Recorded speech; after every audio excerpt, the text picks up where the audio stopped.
다큐멘터리 역사를 찾아서 제308편 몽골 기병에 유린당한 춘주성.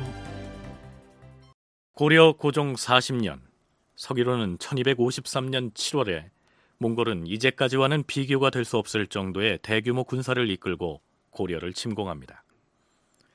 강화도의 고려 조정을 향해서 육지로 나와서 몽골 군사를 맞이하라는 통첩을 보냈지만 고려의 무인 정권으로서는 결코 받아들일 수 없었기 때문에 최항은 이미 결사항전의 결의를 다지고 있었습니다. 지금 저 오랑캐 군사들이 어디로 오고 있다 했느냐? 여러 갈래로 병력을 나눠서 침공하고 있기 때문에 갈피를 잡긴 어려우나 그들 중 한 무리는 대동강 하마탄을 건너서 옛 화주 쪽으로 진격하고 있다고 합니다. 하마탄을 건넌 지가 언제인데 아직도 대동강 타령인가? 적군이 이미 서경과 개경을 지나쳐서 남쪽으로 진군해 오고 있다 하지 않았느냐? 이전까지 수차에 걸친 몽골군의 침공이 있어 왔는데 고종 40년에 있었던 제5차 침공의 경우 군사의 규모뿐만 아니라 침공해온 경로 자체도 예전과는 다른 것이었습니다. 서울시립대 이익주 교수의 얘기입니다. 거기로 압록강을 건너와가지고 평안 북도 남도의 해안선을 따라서 내려오게 되면 평양으로 가게 됩니다. 서경이죠. 이 서경에서 청천강을 남아 거쳐서 황해도로 내려와서 개경으로 가고 여기에서 이제 보통 때는 더 내려와서 지금 서울을 거쳐서 남쪽으로 내려가는 길을 택하는데 이 5차 침략 때는 그쪽으로 가지를 않고 방향을 동쪽으로 틀었습니다. 그래서 함경도 쪽으로 갑니다. 이 고화주라고 하는 데가 지금 함경도 영흥이거든요. 이쪽으로 한 부대가 갔고 또 한 부대는 경기도 광주 쪽으로 내려갑니다. 그런데 이 영흥으로 간 거나 광주로 간 부대는 전부 아마 선발대였던 것 같고 본 진영은 이 선발대보다 조금 더 늦게 서경, 평양하고 개경까지 간 건 같은데 여기에서 내륙 쪽으로 들어가서 철원으로 갑니다. 따라서 이제까지 몽골군의 침략을 당해본 적이 없던 강원도의 춘천 일대에서 한바탕 치열한 전투가 벌어지게 되는데 그 부분은 조금 뒤에 살펴보기로 하죠. 몽골 황제 몽케의 명을 받아 군사를 총지휘해 고려를 침공한 사령관은 야굴이었습니다. 몽골군 원수 야굴은 강화도의 고려 조정에 사신을 보내서 몽골 황제 몽케의 조서를 전해주는데 그 내용은 이렇습니다. 짐은 해가 뜨는 곳으로부터 해가 지는 곳에 이르기까지 모든 창생을 편안하고 즐겁게 하려 하였도다. 헌데 그대들이 짐의 명령을 거역하므로 황숙과 야굴에게 명하여 군사를 거느리고 가서 치라 하였다. 만약에 그대들이 조명을 받들어서 정성을 다한다면 군사를 파하고 돌아올 것이다. 허나 만일에 이를 거역하면 짐은 반드시 용서하지 않고 응징할 것이다. 무슨 구체적인 조건을 제시하는 것이 아니라 우리는 이러이러해서 너희 고려를 침공하는 것이다 하는 식의 명분을 천명한 내용이라고 할 수 있겠죠. 중앙대 진성규 교수는 이 시기 몽골의 고려 침공 배경을 이렇게 설명합니다. 근데 이제 몽골은 우리가 잘 알다시피 세계를 거의 다 제패했는데 지금 전략상으로 보면은 동쪽이 이 걱정거리라면 동쪽의 걱정거리가 뭐냐면 고려하고 일본이 남아 있는 거거든. 그리고 마지막 이것만 정복하면은 세계 정복 전략의 그 완성이 되는데 그래서 이제 고려를 정복하는데 늘 염두에 뒀던 건 저번에 깔았던 건 뭐냐면은 앞으로 일본까지 정복해야 된다. 일본까지 정복하는 데는 이 고려를 이용할 수밖에 없다는 이런 게 깔려 있다고 봐요. 왜 그러냐면 수전에 약하고 배를 만들어야 되고 뭐 이렇게 되니까 그러니까 이 고려를 이용해야 되는데 고려가 이 계속 항복을 하지 않고 어쨌든 몽골 황제의 조서를 받았으니 고려로서도 응답을 하지 않으면 안 됐겠죠. 고려 조정에서는 낭장 최동식을 시켜서 몽골군 원수 야굴에게 다음과 같은 답서를 보냅니다. 말하자면 몽골 황제에게 보내는 국서가 아니라 군사를 이끌고 고려 원정에 나선 몽골 원수 야굴에게 보내는 답서에 해당하겠죠. 우리 고려는 일찍이 중국의 신하로서 복종을 맹세한 이래 지금까지 두 마음을 가진 적이 없소. 그리하여 만세에 근심이 없기를 바랐는데 뜻밖에도 몽골에서 군사를 일으켜 당도하니 우리 고려는 그 연유를 알 길이 없어 온 나라가 두려워하고 근심에 쌓여 있소. 바라건대 야굴 대왕께서는 우리의 정성을 양철하시기 바라오. 그런데 고려사 저료에는 최동식이 이 답서를 야굴에게 전해준 과정을 다음과 같이 서술하고 있습니다. 낭장 최동식이 야굴에게 보내는 글을 가지고 찾아갔다. 이때 몽골 원수 야굴은 토선에서 글을 받으면서 최동식에게 이렇게 말했다. 우리 몽골의 황제께서 수차 고려왕의 친조를 명했는데 너희 고려의 국왕은 늙고 병들었다는 핑계를 대고 조회하지 않고 있다. 난 그것이 참인지 아닌지를 시험해 볼 것이다. 앞으로 엿새 동안의 기한을 줄 것이니 그 안에 네가 다시 와서 보고하도록 하라. 그러자 최동식이 이렇게 항변하였다. 아니, 양쪽의 군사가 치열하게 교전 중인데 우리 대왕 폐하께서 어떻게 엿새 만에 여기 올 수 있단 말이오? 그러자 야굴이 또 이렇게 대꾸하였다. 뭐라? 전쟁통에 엿새 만에 어찌 오느냐 했느냐? 그렇다면 최동식 너는 이곳에 어떻게 왔느냐? 그래서 그 다음에 어떻게 됐다는 것인지는 나와 있지 않습니다. 고려 입장에서 보게 되면 고려 입장에서는 어떻든 몽고군이 그 침략을 최소화하는, 그래서 조기에 철수할 수 있도록 하는, 이것이 우선 이제 고려 입장에서는 가장 이제 바람직한 것이기 때문에 거기에 대해서 뭔가 외교적으로 문제를 갖다가 건네오면은 고려도 거기에 대해 외교적으로 이제 대응을 하는 거죠. 그래서 어떻든 몽고의 요구에 대해서 응하는 것처럼 해서 어떻든 그 몽고의 요구를 갖다 맞추는 그런 식으로 지금 하는 것이기 때문에 지금 이 고려 입장에서는 어떻든 가능하면은 몽고 예병을 갖다 누그러뜨리겠다. 공주대 윤용혁 교수의 얘기를 들어봤는데요.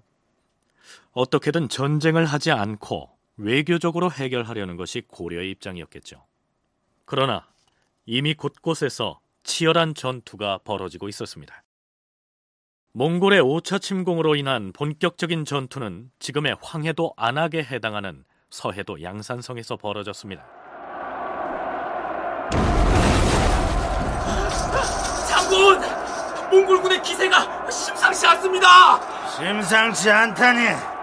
몽골 오랑캐 놈들이 성벽을 넘어오기라도 했다는 말이냐? 벌써 이틀째 우리의 성벽을 공격하고 있습니다! 이틀이 아니라 20날을 공격한다 해도 우리 양산성은 끄떡 없을 것이야. 저놈들이 날개가 달려서 하늘을 날아온다면 모르겠지만 말이야.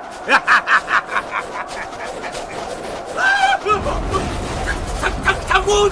지금 저들이 불화살을 쏘고 있습니다! 그따위 불화살에 우리 양산성이 무너질 듯 싶으냐? 여보라! 술을 더 가져오도록 하라! 양산성은 사면이 절벽이고 겨우 인마가 통할 수 있는 통로만이 나 있었다. 방호별감 권세우는 성이 험한 것만 믿고 매일 술만 마시며 방비는 하지 않은 채 거만한 말만 하였다. 몽골 사람들이 성에 다다라 대포를 설치하고 성문을 쳐부수고 화살을 비처럼 쏘아댔으며 또한 석벽에 사다리를 놓고 올라와 불화살로 초막을 쏘아 불태웠다. 병졸들이 사방으로 쳐들어왔다. 성이 드디어 함락되었다.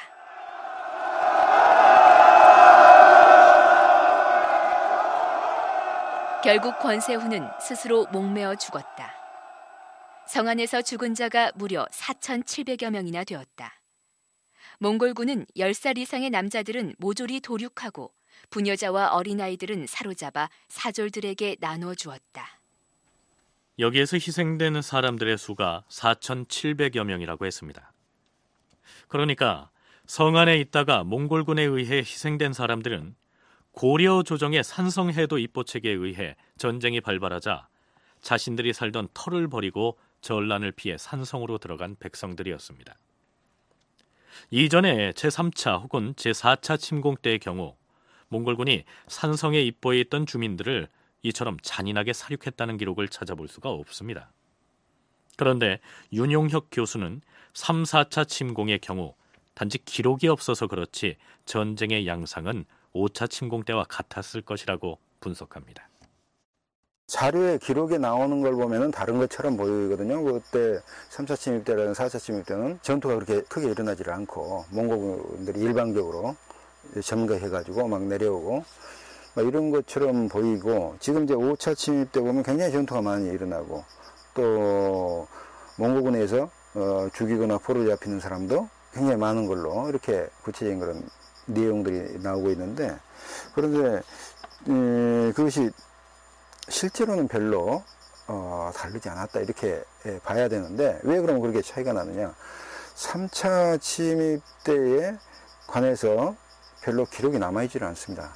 남아있지 않으니까 그냥 전쟁이 없는 것처럼, 큰 전투가 없었던 것처럼 이렇게 되어 있는데, 전쟁이 발발하면 주민들을 인근의 산성이나 해도로 대피시켜서 보호한다는 것이 바로 산성해도 입보책인데요. 몽골과의 지루한 전쟁이 수십 년간 이어지다 보니 걸핏하면 산성으로 혹은 섬으로 피란을 해야 했던 백성들의 처지가 말이 아니었겠죠. 그들을 성이나 섬에 가두어 두고서 몽골군의 공격에 대처해야 했던 방호별감 역시 애로가 많았을 것입니다. 그러한 경우를 단적으로 보여준 사례가 바로 5차 침공 때의 동주산성의 경우였습니다. 당시 동주산성의 방호별감은 백돈명이라는 사람이었습니다. 동주는 지금의 강원도 철원입니다. 성 안에 있는 자들은 모두 들으라. 나는 방호별감 백돈명이다.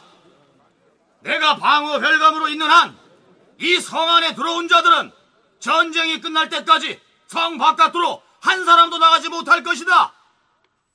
방호별감 백돈명은 백성을 산성에 들어가게 한 다음 일체 출입을 금하였다. 그런데 어느 날 그 고을의 아전이 백돈명을 찾아왔다. 나으리, 소인은 고을 주민들을 대표해서 날있게 청을 올리고자 찾아왔습니다요. 무슨 청인지 말해보라. 지금 성밖 들녘에 벼가 다 익었습니다. 지금 베지 않으면 금년 벼농사를 포기해야 할 것입니다요. 그래서 어쩌자는 것이냐? 성문 밖으로 나가서 벼를 베게 해주십시오. 너 지금 제정신으로 하는 소리냐? 지금 우리는 전쟁을 하고 있는 것이다. 몽골군이 지척에 있는 마당에 한가롭게 들에 나가서 벼를 베겠다는 것이냐? 위험하다는 것을 모르는 바 아니나 1년 내내 땀 흘려 지어온 벼농사를 지금 수확하지 않으면... 지금 전쟁 중이라 하지 않았느냐? 나으리, 아직 적병이 여기까지 당도하지 않았으니 주민들이 조를 짜서 윤번제로 나가 교대로 벼를 벨 수 있도록... 이놈! 안 된다고 하지 않았느냐? 한 번만 더 그따위 소리를 하거든 내 가만두지 않을 것이다. 나으리, 제발 얼마라도 곡식을 건질 수 있도록... 이놈! 백동명이 그 아전을 칼로 베었다. 그러자 백성들이 분격하여 방호별감 백돈명을 죽이겠다며 들고 일어났다. 그때 몽골병이 성 아래에 이르렀다. 백돈명은 정예군 600여 명을 차출하여 막아 싸우도록 했다. 그러나 사졸들은 싸우지 않고 달아났다. 그 금화관문은 성이 장차 함락될 것을 미리 알고 고을 아전들을 거느리고 도망하였다.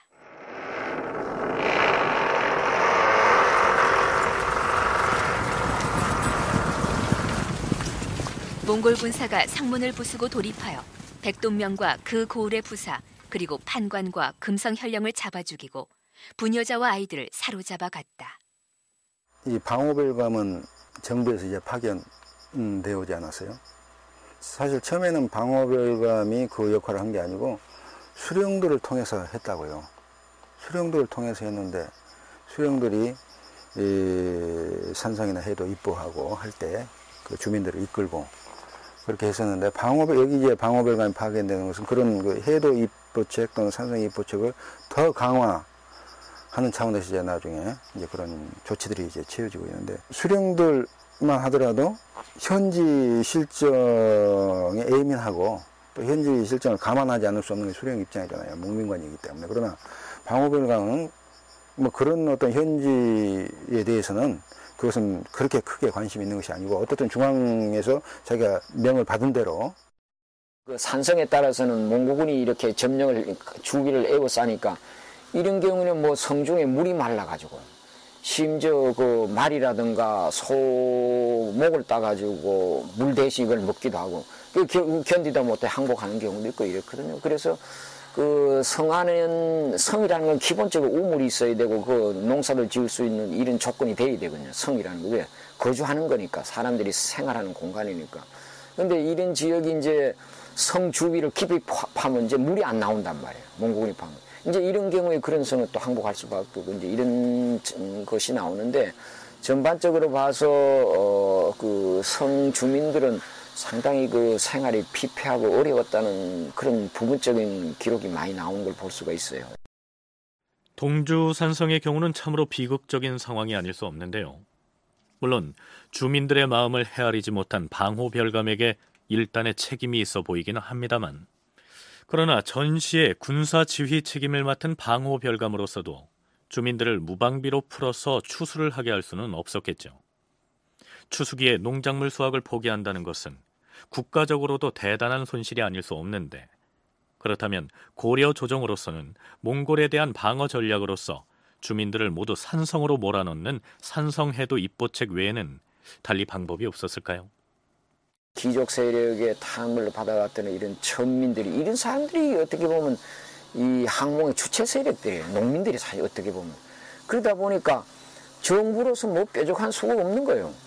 그러니까 계속 이 방호별감을 통해서 지역적으로 이 사람들을 통해서 전쟁을 독려하면서 그 다음에 이 사람들이 뭐냐 하면은 그 지역의 천민들, 이 사람들에게 너희들이 앞으로 이 전쟁을 잘 이끌면 뭐 신분 해방도 시켜주겠다 이런 약속도 해가면서 이 독려를 하거든요. 이렇게 이제 전쟁을 이끌어 가다 보니까 고려 정부로서는 뭐냐, 몽고가 들어올 땐, 대병 들어올 때는 우선 산성으로 급한 불은 피하니까 성으로 들어가라. 여기에서 눈여겨봐야 할 대목이 있는데요. 몽골 역시 고려를 침략하기 전에 고려의 산성해도 입보책을 미리 간파했다는 사실입니다. 원사 고려전에 의하면 고려를 배반하고 몽골에 부역한 이현은 몽골의 5차 침공을 앞두고 몽골군 원수 야굴에게 이러한 건의를 한 것으로 올라 있습니다. 야굴 장군, 고려를 정벌할 것이라면 가을철인 지금이 적기입니다. 아시다시피 우리 고려의 도읍은 강화도라는 섬에 있습니다. 그리고 나라 삶에 필요한 조세가 주와 군에서 나옵니다. 백성들이 들판에서 추수를 해야 그것을 나라에 바칠 것 아니겠습니까? 만일 추수를 하기 전에 군사를 움직여서 주와 군을 엄습한다면 나라의 살림살이가 궁색을 면치 못할 것입니다. 이렇게 해서 몽골군의 제5차 고려 침공이 1253년 가을에 시작됐던 것입니다. 이때뿐만 아니라 몽골의 고려 침공은 대체로 가을 추수기에 몰려 있습니다. 한 번이 아니고 이제 두 번, 세 번 이제 되풀이 되면서 실질적으로 몽골군도 식량을 자칫 조달을 해야 되니까 그런 방식들을 개발을 해 나간 것 같습니다. 그래서 그것이 이제 5차 침입 때 보면 그 기록에 이제 나오고 있습니다만, 그러나 대체 한 3차 침입 때에는 뭐 그런 방식을 많이 적용을 해서 몽골군이 전쟁을 수행했다 이렇게 봐야 될 것 같고요. 왜냐하면 3차 침입 벌써 한 5년 이렇게 계속해서 지속이 됐기 때문에, 그러면 5년 동안 침입을 들락날락 이렇게 하면서 사실 5년 계속을 했기 때문에 이미 한 그 시기에는 그런 상황들이 연출이 됐을 거라고 보는데, 무슨 얘기냐면 몽골이 가을철에 출정한 것은 고려의 추수를 방해하기 위한 목적도 있지만 자신들이 전쟁 수행에 필요한 군량을 고려의 들판에서 충당하기 위한 목적도 있었다는 것입니다.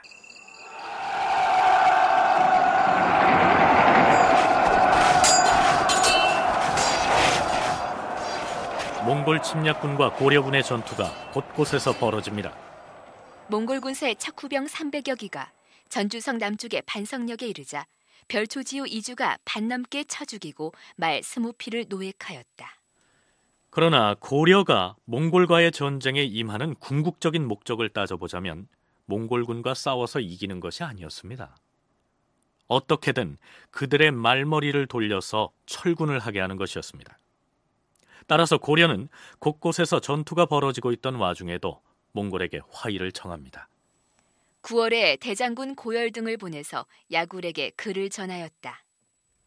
우리 고려는 감히 몽골 황제의 뜻을 어기지 못하여 이미 승천부 백마산 아래에 성곽을 쌓고 궁실을 건축하였소.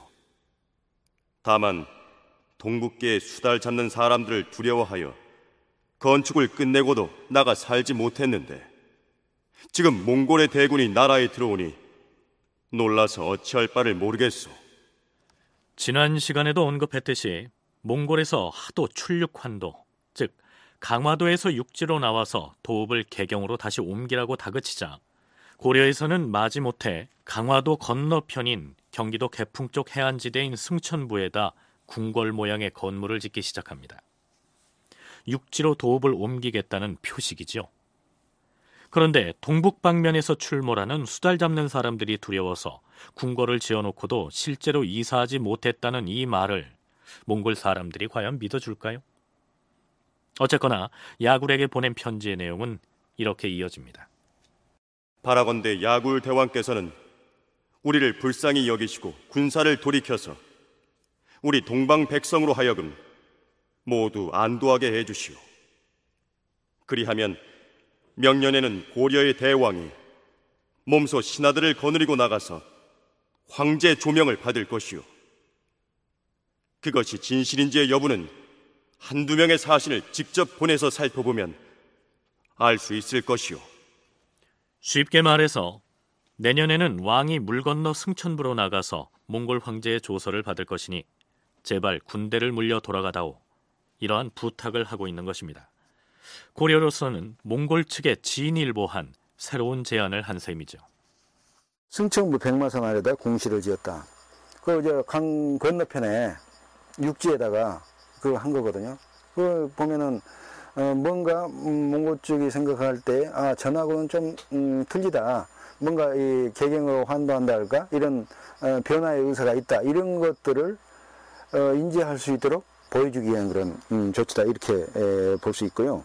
또 그 다음에 뭐 실제로 그렇게 할 의사가 있는 건 아니지만은 그러나 약속을 하는 거죠. 약속을 해서 왕이 이제 친조하겠다. 약속이죠.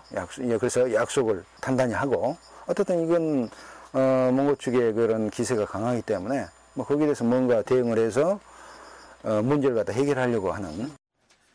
그렇다면 몽골 측에서는 고려의 이러한 제안에 대해서 어떻게 반응했을까요? 고려에서는 금과 은 그리고 술그릇과 명주비단을 비롯하여 모시, 수달가죽, 삿갓 등의 물품을 가지고 찾아가서 몽골의 장수들에게 건네주었다. 야굴 대왕, 나는 고려 장군 최동식이오. 우리 고려 조정의 뜻이 담긴 국서를 가져왔으니 읽어보시고 해답을 주시오. 어디 보자. 지금 몽골이 대군을 이끌고 철수한다면 내년에는 국왕이 강 건너 승천부의 궁궐에 나가서 몽골 황제 폐하의 조서를 받들겠다.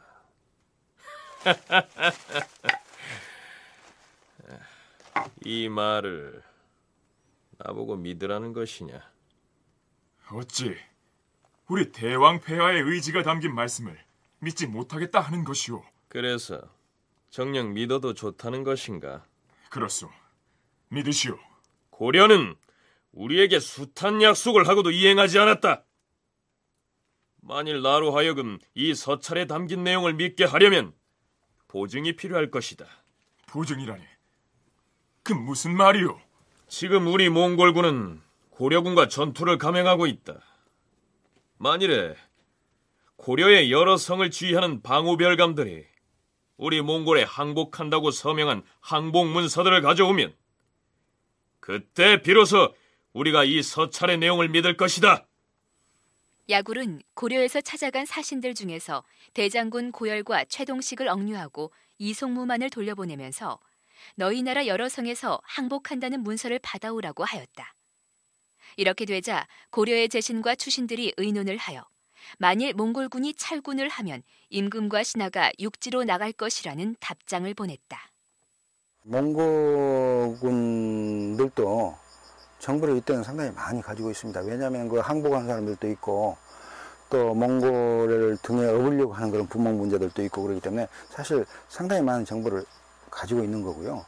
그래서 몽골에서도 당장에 이런 식의 약속이 이루어지지 않는다는 것도 알고 있고, 그러나 뭔가 전하고는 다른 조건들이 계제에 해결이 되도록 압박을 계속 가하는 거란 말이죠.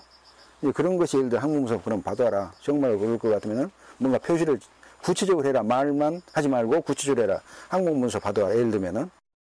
물론 고려의 성들이 항복문서를 만들어서 몽골 측에 제출하는 일은 일어나지 않았습니다.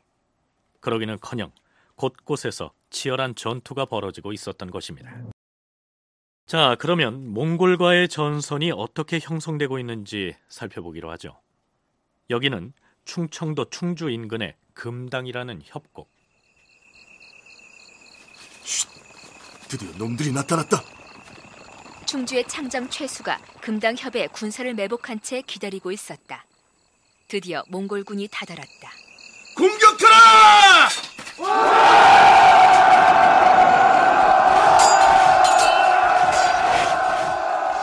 최수의 군사는 몽골군을 급습하여 적군 15명의 목을 베고 병기를 빼앗았으며 200여 명을 포로로 잡았다. 그 다음 전투 장면을 소개한 기록은 이렇습니다. 몽골 군대 10여 기가 갑곡강 밖에서 약탈하였다. 또 그 다음으로는 춘주성, 즉 지금의 춘천에서 전투가 벌어지는 것으로 나타납니다. 윤용혁 교수의 설명을 들어보시죠. 한쪽에서는 동해안 쪽으로 이제 내려왔고요. 또 한쪽에서는 압록강 건너서 내려왔는데, 압록강 건너서 내려와서 개경 가까이 와서 항해도에서 갈라졌어요. 또 갈라져가지고 하나는 쭉 남쪽으로 전라도 쪽으로 내려가고, 그 다음에 주력 부대가 지금 그 강원도 내륙 쪽으로 들어왔어요. 그동안 강원도 내륙 쪽 들어온 적이 없잖아요. 또 실제적으로 웬만하면은 여기까지 들어올 이유도 사실 없어요. 그런데 이제 5차 침략 때가 되니까 뭔가 좀 새로운 그런 압박, 카드 뭐 이런 걸로 해가지고 내륙 쪽으로 이제 들어온 것 같아요. 그래서 철원으로 해서, 그 다음에 춘천으로 해서 또 원주로 해가지고 충주로. 그런데 충주에서는 기껏해야 수백 명에 불과한 몽골군이 출몰했다가 고려의 복병에게 당한 것으로 돼 있고, 갑곳강 인근에서는 기껏 10여 기의 몽골 기병이 출몰해 약탈을 한 것으로 돼 있습니다. 각 지역에 산발적으로 나타나는 소수의 군사들은 척후병이었습니다. 윤용혁 교수가 고려 대몽항쟁사 연구에서 기술해놓은 제5차 침공 때의 몽골군의 진군 경로를 인용하면 이렇습니다. 서북지방으로 내려온 몽골군 주력군은 남하하는 과정에서 먼저 선발 척후 부대를 빠른 속도로 내려보냈다. 8월 7일에는 경기도 연천지경에서 우봉별초에게 요격을 당하였고, 8월 14일에는 경기도 광주에 출현하였으며, 8월 말에는 전주의 반석역에서 고려의 별초군에게 격살당하기도 하였다. 또한 9월 9일에 충주의 금당협에서 격파당하는데, 이들 모두가 소규모의 척후병들이었다.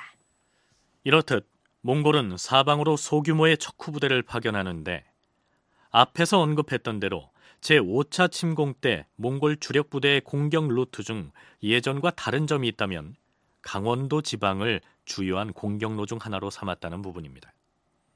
그렇다면 춘주, 즉 지금의 강원도 춘천에서의 전투가 어떠했는지 살펴보기로 할까요? 몽골 오랑캐들이 성벽을 노리려 하고 있다! 돌을 굴려라! 군사들은 활을 쏘라! 장군! 우리가 아무리 화살을 날려봤자 적의 목책에 막혀서 아무런 소용이 없습니다! 그런데 저자들은 목책을 이중 삼중으로 세워놓고 그 뒤에 숨어서 무엇을 하는 것이냐? 그게 벌써 여러 날째 참호를 파고 있습니다. 아니, 성을 빙 둘러가며 참호를 파고 있단 것이냐? 예, 그렇습니다. 아마도 참호의 깊이가 한 일은 넘을 것입니다. 우리를 성 밖으로 나오지 못하게 하겠다는 것이 아니겠느냐? 장군, 그것이 문제가 아니라 무슨 문제가 있단 말이냐? 저들이 성벽을 둘러가며 참호를 깊이 파는 바람에 성 안에 있는 우물이 다 말라버렸습니다. 지금 사람들이 마실 물이 없어 아우성입니다. 허허, 이거 큰일이 아니냐? 성 안의 우물이 모두 말라버려 겪은 고통을 고려사 저료에서는 이렇게 적고 있습니다. 성중의 우물이 모두 말라버리니 소와 말을 잡아서 그 피를 마시는 등 사졸들의 고남은 이루 말할 수가 없었다. 이때 문학 조효립은 결국 성을 지키지 못할 것을 알고 아내와 더불어 불구덩이에 뛰어들어 죽었다. 이제 산성 방어 작전을 총지휘하던 안찰사도 결단을 내리지 않으면 안 됐습니다. 성 안에서 목이 말라 죽느니 나가서 오랑캐들과 장렬하게 싸우다 죽을 것이다.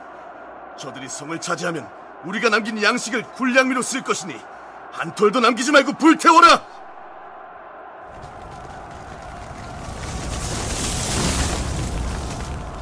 자, 성문을 열어라! 군사들은 성문 밖으로 나가 오랑캐의 목책을 부수고 돌격하라!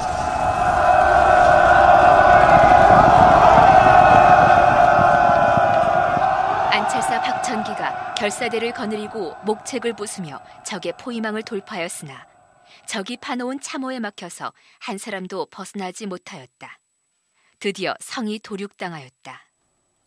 몽골의 제5차 침공에서 가장 큰 희생을 치른 곳이 바로 이곳 춘주성이었습니다. 윤용혁 교수는 특히 춘주성, 즉 춘천에서 이토록 큰 패전을 기록했고 또한 막대한 희생이 발생한 데에는 나름의 이유가 있었을 것이라고 분석합니다. 다른 지역은 벌써 몽골 온다 그러면은 이렇게 좀 안전한 성으로 많이 대처를 했는데 여기 안 들어왔었거든요. 그리고 뭐 안 들어왔기 때문에 뭐 설마 막 이렇게 한 것 같아요. 그래서 몽골이 막상 들어오니까 멀리 못 가고 시내에 산성이 있어요. 봉이산성이라고 하는 산성인데 시내에 있는 산성이 그러니까 바로 뒤에 있는 산성이에요. 뭐 거기도 조금 험하기는 험하지만은 아주 단기간이면 이게 좀 이렇게 효과를 봤을 텐데 몽골이 아주 전략적으로 이걸 갖다가 이제 그 포위를 해가지고 완전히 그냥 돌입을 해버리잖아요. 그래서 엄청난 그런 피해가 있었는데 그거 따지고 보면은 이제 침략을 받은 경험이 없었기 때문에 적이 쳐들어와서 주민들이 산성에 입보한 경험도 없었을 뿐더러 성을 지키면서 장기간 방어 전투를 치러본 적이 없었기 때문에 패전의 상처가 더 컸을 것이라는 얘기입니다. 몽골군의 원수 야굴에게 사신으로 갔다가 억류됐던 장군 고열이 풀려나 고려 조정으로 돌아옵니다. 고열은 조정에 고하기를 고려의 국왕이 몽골 황제가 조서에서 밝힌 대로 육지에 나가서 항복하면 회군할 것이고 그렇게 하지 않으면 맞서 싸우자고 했다.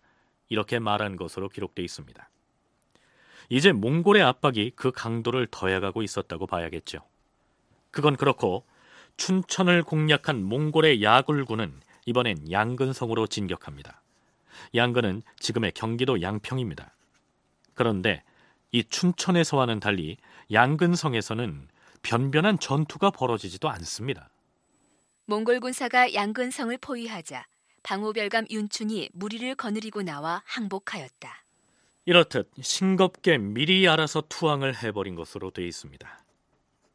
그런데 양근성의 항복을 이끌어낸 장본인은 몽골 장수가 아니라 고려 출신의 이현이었습니다. 몽골이 고려 원정에 나설 때 몽골군의 원수 야굴에게 추수기에 맞춰서 공격해야 한다고 정보를 주었던 바로 그 인물이었죠. 이현이 어떤 사람인지 고려사 열전에 실린 내용을 잠시 소개하면 이렇습니다. 이현은 고종 때 사람인데 재물에 탐욕스러웠고 남을 중상하기를 좋아했다. 일찍이 선군 별감으로 있으면서 뇌물로 은을 많이 받아먹어 사람들이 그를 은상서라고 불렀다. 추밀부사로 몽골에 갔다가 2년간 억류당하였다. 고종 40년에 몽골로부터 금패를 받고서 몽골군 원수 야굴의 향도가 되어서 몽골병을 따라 고려에 왔다. 이러한 인물이었는데 야굴이 춘주성을 도륙하고 경기도 양평의 양근성으로 향하자 이번에는 이현이 자청해서 앞장을 섭니다. 야굴 대왕, 다음 목표는 양근성인데, 양근성은 방호별감 윤춘이 지키는 성입니다. 이번엔 소장에게 맡겨주시겠습니까? 그대가 군사를 이끌고 나가 싸워서 양근성을 함락시키겠다는 것인가?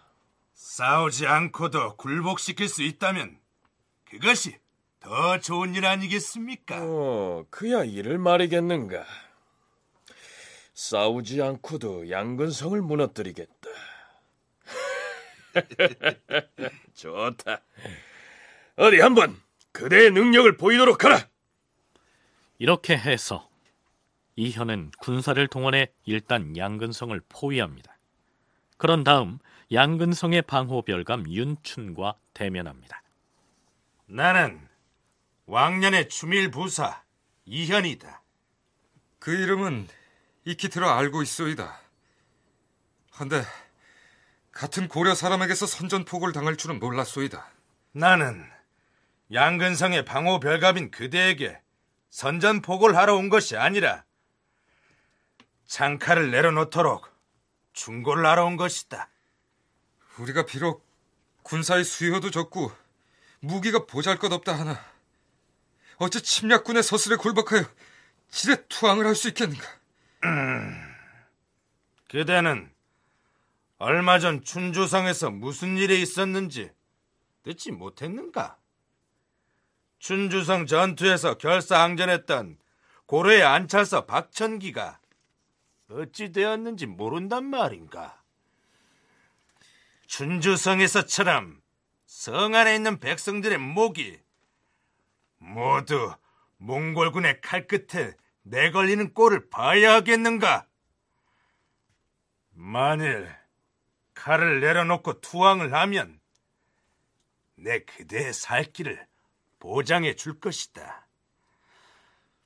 지금 당장 성 안으로 들어가서 혹시 성중에 수비하는 장수들 중에 투항을 거부하는 자가 있거든 그 자를 죽인 다음 백기를 들고 나와라. 알겠는가? 자, 이렇게 해서 어떻게 됐을까요? 이현은 결국 윤춘의 투항을 받아내는데 성공합니다. 이현은 양근성뿐만 아니라 충청도 중원의 철룡산성 역시 이러한 최유작전으로 몽골 편을 만들어버립니다. 고려로 보아서는 대역죄를 지은 셈이지만 몽골로 보아서는 인마의 살상 없이 성을 함락시켰으니 지대한 공을 세운 셈이죠. 윤용혁, 진성규 두 교수의 얘기를 차례로 들어보기로 하죠.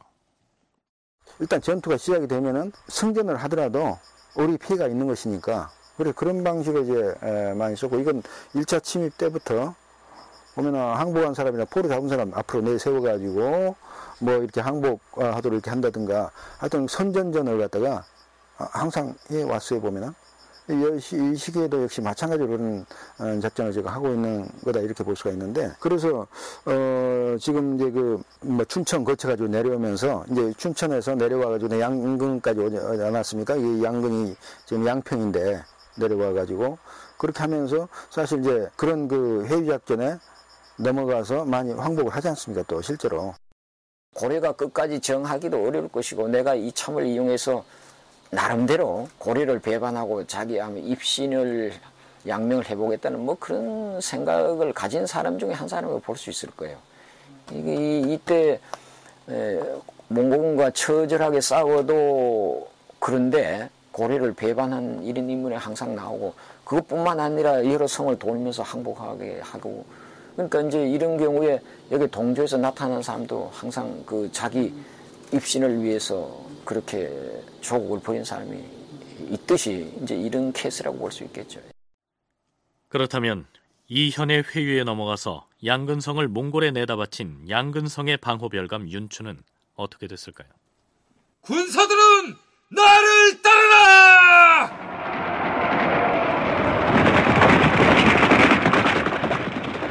이 사람이 누군지 아시겠습니까?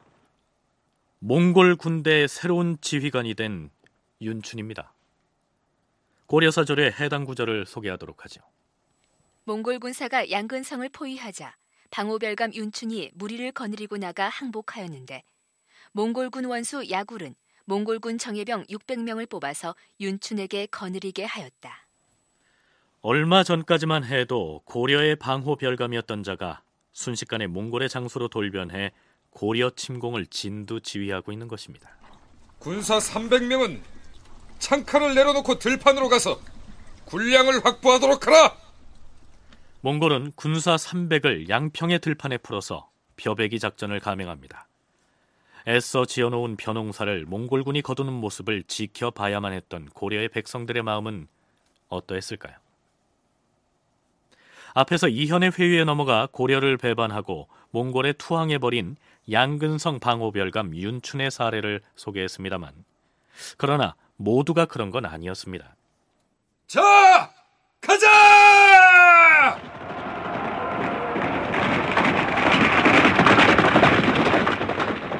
몽골 장수가 된 윤춘이 몽골군 정예병들을 이끌고 달려간 곳은 강원도 원주였습니다. 원주성의 방호별감은 정지린이었는데, 정지린 장군은 들어라! 나는 양근성 방호별감 윤춘이다! 보이는가? 나는 몽골 정예군 600명을 호령하는 몽골 황제의 장수가 되었다! 어리석게 저항을 하다가 춘주성 꼴이 나지 않으려거든 창칼을 내려놓고 투항하라! 윤춘이 원주 방호별감 정지린에게 항복하라고 권유하였으나 정지린이 끝내 듣지 않고 성을 더욱 굳게 지켰다. 하는 수 없이 몽골 군사가 포위를 풀고 돌아갔다. 방금 들어온 소식에 의하면 양근성과 찰룡산성에 이어서 양주성 또한 몽골군에게 함락됐다고 합니다. 큰일입니다. 동남쪽이 쑥대밭이 됐어요. 사방에서 백성들이 아우성입니다. 고려 조정에서는 제신과 추신들로서 치사한 사람과 문무간 사품 이상을 소집하여 몽골 군사를 물리칠 계책을 의논하였다. 여기에서 제신과 추신들로서 치사한 사람들이라고 했는데요. 쉽게 설명하자면 고려 조정의 문무 대신들 중에서 현직에서 은퇴한 원로들을 일컫습니다. 그러니까 국가의 원로들을 포함한 문무 사품 이상의 고위 관리들이 그 비상한 시국을 어떻게 헤쳐나갈 것인지 난상 토론을 하는 자리가 마련됐다. 이러한 얘기죠. 지금 나라 돌아가는 사정이 몹시 어렵습니다. 이번에 온 몽골 군사들은 쉽게 물러갈 기미가 보이지 않습니다. 모처럼 이미 치사하신 원로 대신들까지 모셨으니 지혜로운 방책을 마련할 수 있도록 하시오. 폐하, 이곳 강도에 버티고 있으면서 전국 각지의 산성에서 몽골군에 대항해서 무력으로 저항을 하는 것은 무모한 일이옵니다. 그렇사옵니다. 우리가 대국이라 받들던 금나라도 저들에게 속수무책으로 당해 끝내 나라가 망했으며 서역의 여러 대국들도 몽골군에 대적해 이긴 사례가 없다 하옵니다. 그러니 저들이 군사를 물려 돌아갈 방안을 마련해보자는 것 아닙니까? 어찌하면 좋겠소? 달리 방도가 없사옵니다. 저들의 요구를 들어주어야 할 것이옵니다. 저들의 요구를 들어주자. 무슨 요구를 어찌 들어주자는 것이오? 저들이 시종 일관 주장해온 것이 무엇이옵니까? 출육 환도입니다. 그렇다면 당장에 개경으로 환도라도 하자는 말이오. 바다 건너 승천부에 궁시를 지어두지 않았사옵니까? 그곳을 이용하면 될 것이옵니다. 승천부의 궁시를 어찌 이용하자는 말이오? 저들이 한사코 요구하는 것이 무엇이옵니까? 대왕 폐하, 태자 전하께서 물 건너 육지로 나아가 몽골 황제의 조서를 받드는 예를 갖추라 하는 것 아니옵니까? 그러면 짐이 승천부에 나가서 몽골 사신을 영접하라는 것이요. 여기에서 잠깐. 고려 국왕인 고종의 속마음은 그 자신이 직접 육지에 나가서 몽골에 항복하는 예를 갖추고 싶어 했을까요? 진성규 교수는 고종으로서는 그렇게 하고 싶었을 것이라고 분석합니다. 왕이 가서 친조한다는 얘기는 바로 항복하는 거고, 그러면 이게 끝나버리는 거, 왕권 회복이 돼버리는 거니까 이 왕은 보낼 수 없죠, 무신정권에서는. 그러니까 결국 불가피한 방법으로는 뭐냐면은 왕을 보낼 수 없으니까 왕자를 보내서, 왕이 뭐 이제 나이 들고 뭐 몸도 안 좋고 이러니까 아들을 보내서 대신 이렇게 친조를 한다. 이제 오히려 이렇게 이제 그 무신정권에서는 추진하는 것이지, 왕으로서는 직접 가고 싶죠. 그러나 왕이 가고 싶어도 갈 수는 없는 거죠. 보낼 수가 없는 거죠. 고려로서는. 친조라는 건 항복을 의미해요. 왜냐하면 친조 자체가 항복이니까. 설령 고종이 그렇게 원한다 하더라도 무인 집정자인 최항이 그것을 용인할 리가 없다는 것이죠. 그렇다면 원로 대신까지 모두 참석해 진행됐던 그 대책회의는 어떻게 이어졌을까요? 대왕 폐하께서 이곳 강도를 떠나서 승천부로 왕림하시는 것은 불가하옵니다. 하나 태자 전하를 승천부로 보내는 것은 가능할 것이옵니다. 그것이 제일 좋은 방법이옵니다. 그렇게 말한 사람은 승선 이세제였다. 그러자 왕이 노하여 그에게 힐문하였다. 뭐라 하였소? 태자를 육지로 보내서 몽골 황제의 조선을 받들도록 하자고 하였소. 예, 폐하. 그렇게 하는 것 이외엔 달리 방도가... 태자를 보내면 후환이 없을 것이라 보장할 수 있다는 말이오. 만일에 태자가 나갔다가 저들에게 인질로 잡혀가면 어찌할 것이오? 대체 이것이 누구에게서 나온 의견이오? 태자를 보내자는 의견에 고종이 불같이 화를 내는데요. 그러나 다음 순간 고종은 언제 그랬더냐 싶게 노기를 누그러뜨립니다. 대왕 폐하, 태자 마마를 보내자는 데에는 최시중께서도 동의를 하신 것으로 알고 있사옵니다. 뭐요? 최시중이 그린 말을 했다는 말이오? 예, 폐하.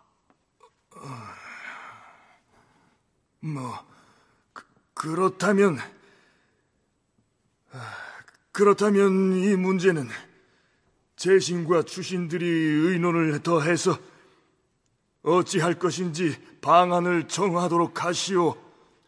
예, 대왕 폐하. 물론 여기서 말하는 최시중이란 실권자 최항을 일컫습니다. 고려사 자료에 태자를 보내자는 말에 화를 내었던 왕이 환관 민양선이 나서서 최시중도 그 의논을 옳게 여기고 있다고 얘기하자 노여움을 풀고서 제신과 추신들에게 잘 도모하라 하였다.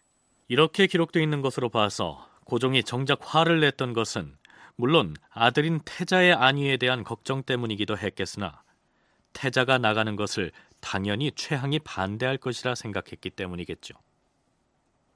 어쨌든 여태까지는 무인 집정자 최항의 경우 왕이든 태자든 육지로 나가서 몽골 황제에게 예를 갖추는 등의 일이 있어서는 안 된다는 마음이 확고했었는데 이 시기에 와서 변화된 모습을 보인 것입니다.